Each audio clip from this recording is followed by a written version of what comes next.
कल रात को मुझे मोटा राजन का फोन आ गया था कि अगर अगर आपने मिस्टर चैटर्जी आपने इनका इंटरव्यू किया स्कूप की स्टार कास्ट का तो आपको फिरौती के 10 करोड़ रुपए देने पड़ेंगे।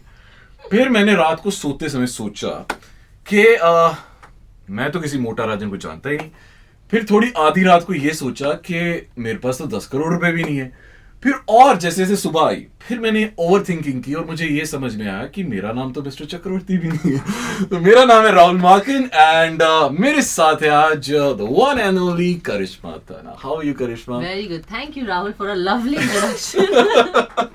Thank you. So Karishma, I'm like actually seeing you in a very very different role. आपको जैसे हम रोजाना देखते हैं, आपके इंस्टाग्राम पे देखते हैं, आपकी मूवीज में, आपकी सीरीज, उससे बहुत अलग आप दिखाई दे रहे हैं। सो हंसल से तो मैंने डेफिनेटली बहुत एट लेंथ इस बारे में डिस्कशन किया कि what was the reason of behind casting you. But आपके ख्याल से when you read the script आपको 1% भी हल्का सा भी ऐसा डाउट था कि यार मतलब this is not why actually है? मैंने कभी ऐसा सोचा भी नहीं था कि मैं ये प्ले करूंगी। Exactly, मैंने ये रोल लिया है क्योंकि मैं जानती हूँ कि ऑडियंस मुझे इस नजरिए से कभी देखा ही नहीं है ऑडियंस ने, और ना ही मैंने ऐसा रोल पहले कभी किया है, तो बहुत चैलेंजिंग था मेरे लिए। वन ऑफ द रीजंस मैंने ये शो किया क्योंकि मुझे अपना टैलेंट दिखाना था, मुझे इंडस्ट्री को दिखाना था कि मैं now see me as an actor, एक एक्टर जोन में मैं आना चाहती थी। So yes, that's one of the reason and it's very exciting जब आप अपने कंफर्ट जोन से बाहर निकलते हो और कुछ डिफरेंट करते हो। जैसे कि आपने मुझे अभी बोला कि हमने आपको कभी ऐसे रोल में देखा ही नहीं है, ना ही आप मुझे विजुअलाइज करोगे कभी। तो यही हंसल सर की खूबी है कि जो लोग विजुअलाइज नहीं करते, जो लोग एक्सपेक्ट नहीं करते, सर वही करते। So how difficult was it to get into the mold of playing a very senior journalist? Yes. और जैसा कि हमने ट्रेलर में देखा, you're looking very very different. Thank you. और मतलब actually एक जैसे आपने कहा कि वो एक्टर आपके अंदर से बाहर निकला, बहुत बहुत अच्छा निकल के आया। So how easy or how difficult was it? It was very, very difficult. It was very overwhelming and very, I was very nervous, because the story revolves around this character, Jagruti Pathak. Even if she's not there in the scene, the story is revolving around her and she's mentioned everywhere. And it's a very powerful role. और बहुत सारे stages है उसकी life में। अब starting में देखो तो she's this independent, journalist who's always fighting for the byline and the front page. So she's always on the top. And अगर आप series देखोगे तो उसमें एक dialogue भी है that a strong woman is always a threat. तो वो threat I could feel, because she's so good and she is hungry for that position. That was also very overwhelming to play कि एक single mother है, एक गुजराती लड़की है जो एक मिडिल क्लास फैमिली से आती है और उसके बहुत सारे एस्पिरेशंस और एम्बिशंस और ड्रीम्स है टू बिकम बिग, और वो एक के बाद एक बेस्ट स्टोरीज देकर she is kind of impressing her boss also, which is a good thing. Then कैसे वो जो सक्सेस हो वो सीधा takes her down, that success only takes her down. So जब वो जेल पहुंचती है, सो वो जो पूरा माहौल है और वो जो सरप्राइज और सेल्फ रियलाइजेशन उसको होता है, that's a different character all together. तो I got to play a lot of shades in one series and I am so thankful for the entire team to have faith in me and cast me. Hansal sir, especially Mukesh Chabra, who's a very good casting director, and Netflix. It was always a dream to work with Netflix. While you were shooting for these 60-70 odd days, तो उस वक्त जब आप इतने character में होते हैं और मतलब you are actually playing a crime reporter, तो ज़हन में सब कुछ वही चल रहा होता होगा, वो स्टोरीज एंड ऑल। तो कभी मतलब कभी आप असल में अपने आप से थोड़ा सा दूर हो गई? कभी ऐसा लगा कि यार मतलब ये तो मतलब ये बहुत अलग सा है? मतलब जब आप स्क्रिप्ट में होते हो, जब आप सीन में होते हो, उस दिन क्या सीन्स लाइंड अप है उस पे डिपेंड होता है। If it's like very emotionally challenging and all that, तो आपको टाइम ही नहीं मिलता है कि कौन करिश्मा है। देन यू आर इनटू जागृति पाठक, क्योंकि आपको अपना बेस्ट देना है।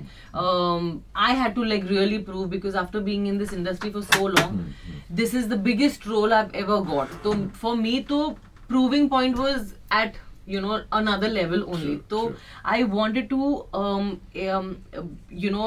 show that talent and show that Jagruti Pathak as Karishma Tanna can do and justify the role. What was the most difficult scene on set for you as Jagruti?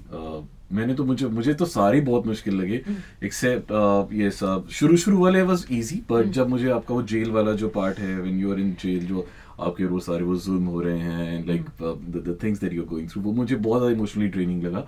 What was your like the most difficult part which you actually had to go through a lot to actually rehearse for that?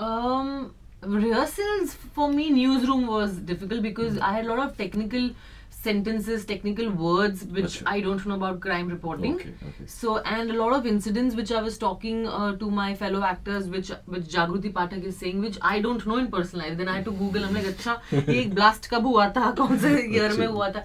तो वो बहुत informative dialogues थे जो मुझे पता नहीं थे. तो I think that was a little challenging for me because जब आपको पता नहीं होता है और फिर भी आप डायलॉग बोल रहे हो तो आपको गूगल करके देखना होता है कि क्या क्या है, what is the meaning of it.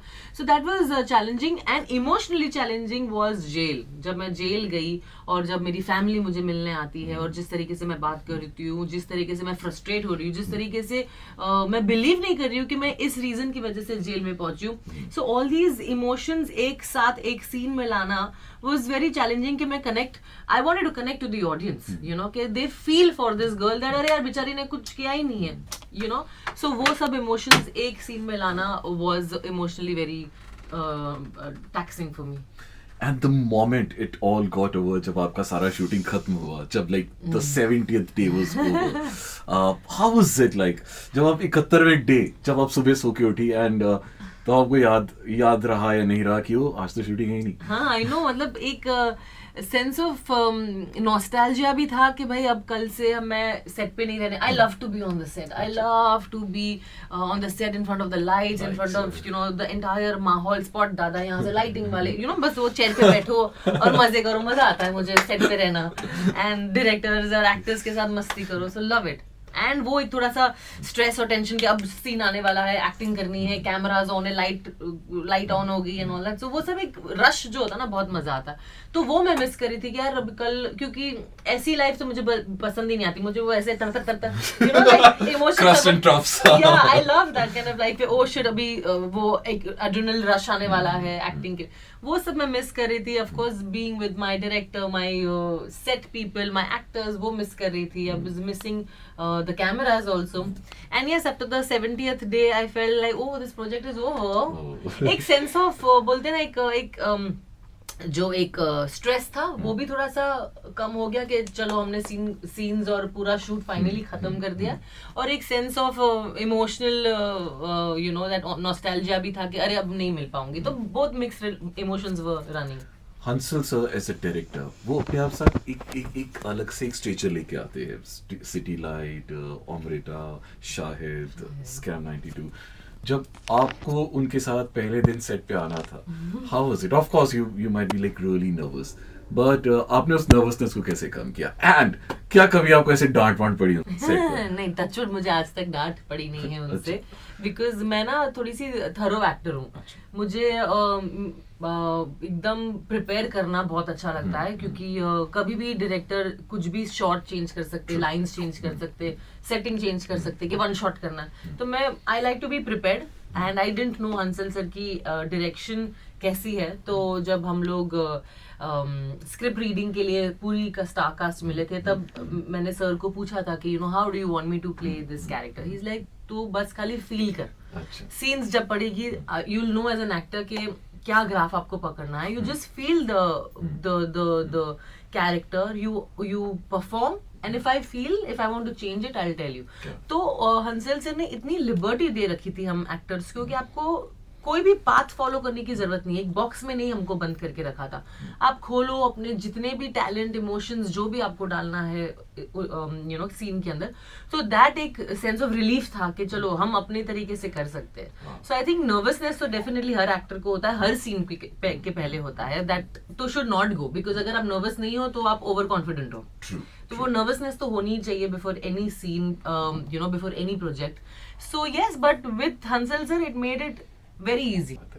अब बिफोर वी एंड हमारे Yes. पास एक छोटा सा आपके लिए एक्सरसाइज है Jagriti as a crime reporter. Okay. अब आपको कुछ न्यूज है, headlines actually, you just have to read them out in Jagriti style. Okay, so no Karishma Tanna. So ladies and gentlemen, we present to you Mrs. जागृति पाठक, जो कि आपके सामने एक न्यूज आइटम प्रेजेंट, एक नहीं एक्चुअली 3-4 हैं, सिर्फ हेडलाइंस है, you just have to read them and okay, एक सेकंड में बोलते. सो ओके, बेटी की शादी पर दामाद के साथ भाग गई सास. but you have to read it with expressions, जैसे proper, yes, अच्छा. serious journalism. पर मैं ना प्रिंट जर्नलिस्ट थी. अच्छा. यहाँ कैमरा है तो आपको. ठीक है. डिवोर्स के बाद बीवी ने मांगा वेडिंग फोटोग्राफर डिवोर्स के बाद बीवी ने मांगा वेडिंग फोटोग्राफर से रिफंड. Very bad. 65 साल की औरत का अपने ही 21 वर्षीय स्टूडेंट पे आया दिल, भाग के की शादी. Yes, ये बहुत अच्छा है. करिश्मा बिना मेकअप के जिम के बाहर आई नजर, बच्चों ने पहचानने से किया इनका.